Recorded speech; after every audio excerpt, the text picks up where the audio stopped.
இயக்குனர் பாக்யராஜ் அவர்களின் மறைவு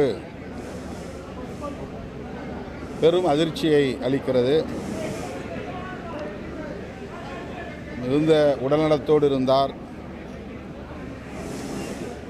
இளைஞரை போல் சுற்றிச் சுழன்று பணியாற்றிக் கொண்டே இருந்தார். அரசியல் நிகழ்வுகள் பலவற்றிலும் பங்கேற்றார்.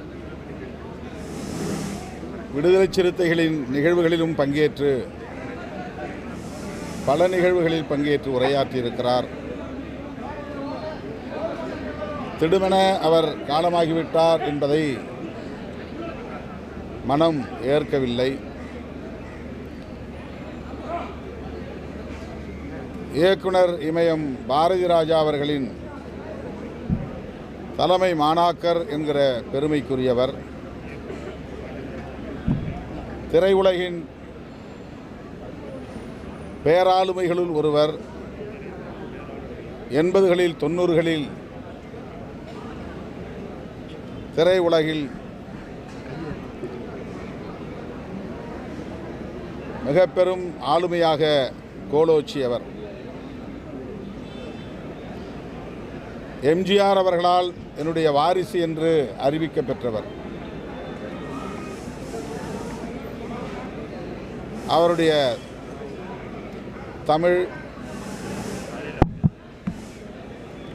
அனைவரையும் ஈர்க்கும் இனிமையான தமிழாக இருக்கும். திரைக்கதைக்கு பெயர் போனவர்.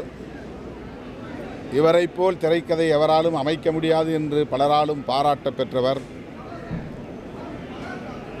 குடும்ப பின்னணியை கொண்ட படங்கள், ஏராளமான படங்களை தமிழ் உலகுக்கு அளித்தவர்.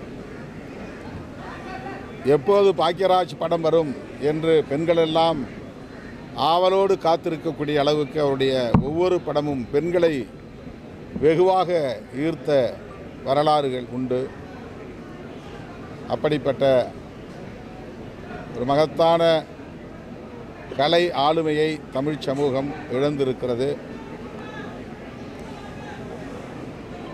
அவருக்கு எமது அஞ்சலியை செலுத்துகிறோம்.